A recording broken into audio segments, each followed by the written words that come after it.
आखिरकार खुल गया वादों का पिटारा। पूरे देश में यूसीसी के ऐलान से बढ़ा सियासी पारा। विपक्ष के मैनिफेस्टो के बाद मोदी की इस गारंटी में कितना है दम?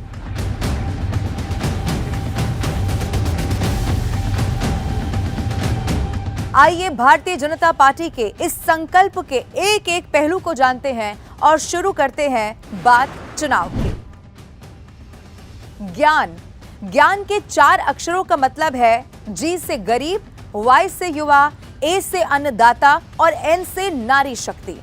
अब जिस मैनिफेस्टो की हम बात करने जा रहे हैं उसमें ये 4 फैक्टर ऐसे हैं जिन पर सबसे ज्यादा फोकस किया गया है। अब ये संकल्प पत्र कैसा दिखता है ये भी आप देख लीजिए। भाजपा का संकल्प मोदी की गारंटी 2024 और आगे पीएम मोदी और जेपी नड्डा की फोटो के ठीक साथ में लिखा हुआ फिर एक बार मोदी सरकार।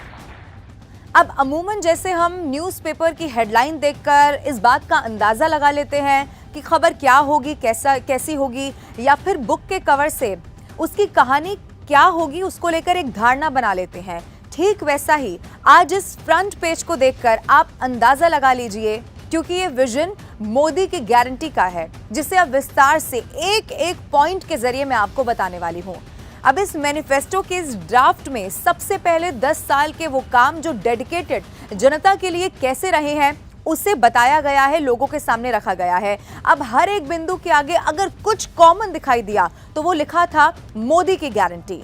सुशासन और विकास के 10 वर्ष में चाहे वो गरीब परिवारजनों की सेवा हो या फिर वैश्विक मंच पर भारत की बढ़ती हुई मजबूत साख हो, मोदी सरकार की उपलब्धियों को बहुत बारीकी से देशवासियों के सामने इस संकल्प पत्र, इस मैनिफेस्टो के जरिए रख दिया गया है। अब अगर फिर से एक बार बनी मोदी की सरकार तो देशवासियों के लिए क्या होगा खास, अब एक एक करके आइए जानते हैं। ज्ञान, जिसके बारे में मैंने आपको बताया, सबसे पहले जी यानी कि गरीब परिवारजनों के लिए इस मैनिफेस्टो में क्या है वो मैं आपको बताती हूँ। अगले 5 सालों के लिए मुफ्त राशन देने का ऐलान किया गया है।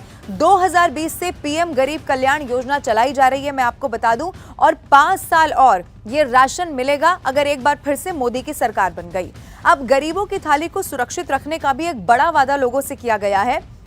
इसका मतलब यह है कि सब्जी और दालों के लिए प्राइस स्टेबलाइजेशन फंड स्थापित करना। अगर और सरल भाषा में मैं आपको समझाऊं तो सब्जियों के उत्पादन में आत्मनिर्भरता लाना, आत्मनिर्भर हो जाना। इसके अलावा मुफ्त और अच्छी मेडिकल फैसिलिटी लोगों को कैसे मिल सके, इसमें आयुष्मान भारत के जरिए जो 5 लाख तक का मुफ्त इलाज अभी तक मिल रहा है वो आगे भी अगर सरकार बनी तो जारी रहेगा।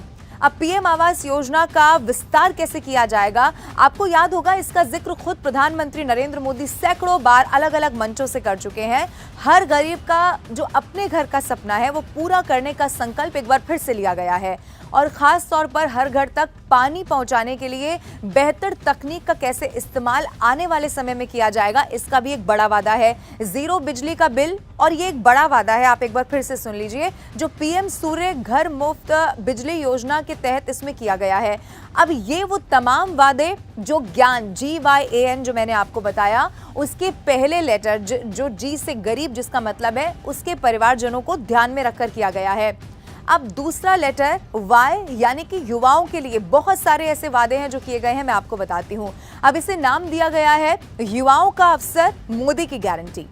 सरकारी भर्तियां जो अमूमन पूरे देश के युवाओं के लिए अगर आप देखेंगे तो एक सबसे बड़ा अवसर होता है, अब उसकी पारदर्शिता के लिए एक बड़ा वादा युवाओं से कर दिया गया है। खास तौर पर जब आप देखेंगे तो पेपर लीक नियंत्रण के लिए और सख्ती बरतने की बात कही गई है, क्योंकि पूरे देश में एक बहुत बड़ा मुद्दा रहा।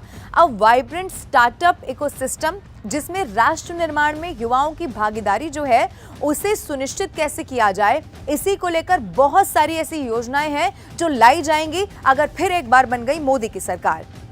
अब एक सबसे जरूरी बात भी मैं आपको बता दूं जिसका हर किसी युवा को इस मैनिफेस्टो के जरिए इंतजार था, वो है युवाओं के लिए रोजगार के अवसर, क्योंकि बेरोजगारी आज भी देश में एक बड़ी समस्या है। अब इसी के लिए मैन्युफैक्चरिंग, इसके अलावा इंफ्रास्ट्रक्चर फील्ड में युवाओं के लिए अवसर बढ़ाए जाने की बात कही गई है अगर फिर से बनी मोदी की सरकार।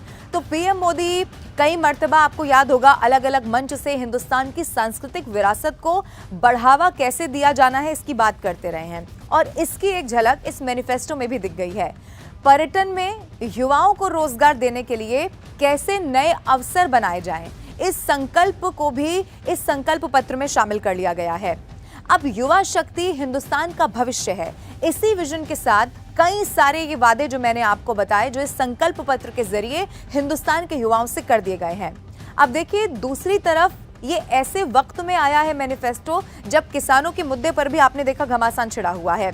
अब किसान आंदोलन को विपक्ष ने भी एक बहुत बड़ा मुद्दा बनाया, अपने मैनिफेस्टो में भी शामिल किया है। तो तीसरा अक्षर यानी कि जो ए है इसका मतलब अन्नदाता है। उस अन्नदाता के लिए इस मैनिफेस्टो में क्या खास है ये भी अब आप जान लीजिए।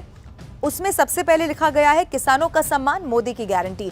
पीएम किसान योजना से जो मिलने वाली सहायता है वो इसी तरह आने वाले 5 साल तक जारी रहेगी। मोदी की सरकार बन गई तो यह सबसे बड़ा वादा है। पीएम फसल बीमा योजना में बहुत मजबूती के साथ एमएसपी में बढ़ोतरी का एक बड़ा वादा किया गया है और ये किसानों के लिए बहुत अहम है।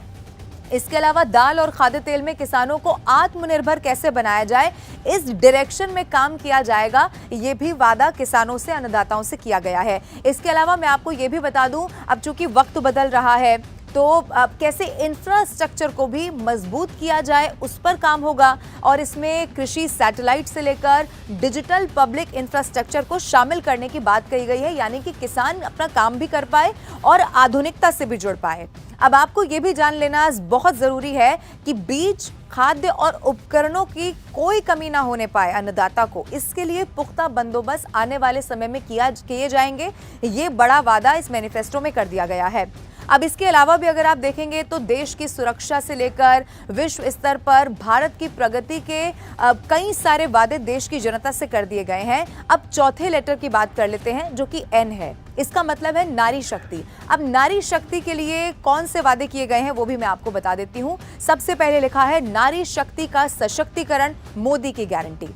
अब सबसे बड़ी बात इसमें यह है नारी शक्ति वंदन अधिनियम को लेकर जो पहले ही आपको याद होगा मोदी सरकार पारित करवा चुकी है। अब इसे व्यवस्थित तरीके से लागू करने का वादा देश की महिलाओं से मोदी सरकार ने इस मैनिफेस्टो के जरिए कर दिया है। आपको मैं ये भी बता दूं 1 करोड़ ग्रामीण महिलाओं को लखपति दीदी बनाने के बाद अब इस बार का जो विजन है वो 1 करोड़ से बढ़ गया है और ये 3 करोड़ महिलाओं का हो चुका है, यानी कि 3 करोड़ महिलाओं को लखपति दीदी बनाया जाएगा। जो कामकाजी महिलाएं हैं जो काम पर जाती हैं उनके लिए हॉस्टल और शिशु गृह जैसी एक बुनियादी सुविधाएं जिसकी अभी तक कमी थी वो आने वाले समय में दिया जाएगा अगर फिर बनी मोदी की सरकार। स्पोर्ट्स में महिलाओं को कैसे और ज्यादा भागीदार बनाया जाए, उनकी भागीदारी को बढ़ाया जाए। अब ऐसे कई सारे वादे हैं जो देश की महिलाओं को सशक्त बनाने की दिशा में कर दिए गए हैं। अब एक बात और खास है जो मैं आपको बता देती हूँ। इससे पहले के कई सारे मैनिफेस्टो अगर आप भारतीय जनता पार्टी के देखेंगे तो कई सारे मुद्दे हमेशा से शामिल रहे हैं, जिसमें राम मंदिर रहा हो, 3 तलाक या 370। लेकिन अब वो वक्त है जब लगभग सारे के सारे वादे पूरे हो चुके हैं। एक बड़ा वादा सुशासन के लिहाज से जिस पर सबकी नजरें जरूर इस बार टिक गई वो था समान नागरिक संहिता पूरे देश में लागू करने का वादा। अब इस लिहाज से आप देखेंगे तो एक मजबूत विजन के साथ भारतीय जनता पार्टी मैदान में उतर चुकी है और अब चूंकि जैसा मैंने आपको बताया टिक मार्क यहाँ पर हो चुका है। बहुत सारे ऐसे वादे जो साल दर साल या चुनाव दर चुनाव आप देखेंगे मैनिफेस्टो का हिस्सा रहे, लेकिन अब वो पूरे हो चुके हैं। एक बड़ा मुद्दा यूसीसी का इसमें रहा क्योंकि हमेशा से माना जाता है भारतीय जनता पार्टी सरप्राइज करती है लोगों को। अब ऐसे में बहुत कुछ क्योंकि रह नहीं गया था। यूनिफॉर्म सिविल कोड आप देखेंगे उत्तराखंड से इसकी शुरुआत हो चुकी है, लेकिन समूचे देश में कैसे इसे लागू किया जाएगा इसको लेकर अपना विजन मोदी सरकार ने क्लियर कर दिया है। ये वो तमाम ऐसे पॉइंट्स जिनका जिक्र इस मैनिफेस्टो में किया गया है। अब देखना होगा कि क्या ये जो मोदी की गारंटी है उस पर एक बार फिर से जनता मुहर लगाती है, क्योंकि बहुत सारे ऐसे वादे हैं जो भारतीय जनता पार्टी ने किए हैं। लेकिन मैं आपको फिर बता दूं कि इन वादों को करने से पहले बीजेपी ने साफ कर दिया था कि वादे वही किए जाएंगे जो पूरा करना संभव हो, यानी कि कोई भी ऐसा वादा जनता से नहीं किया जाएगा जो बहुत इम्पॉसिबल सा दिखाई देता हो। ये मैनिफेस्टो जो हमने आपके सामने रख दिया है, एक एक बिंदु मैंने आपको बता दिया है और एक्सप्लेन कर दिया है, खास तौर पर कैसे ज्ञान पर फोकस रहा।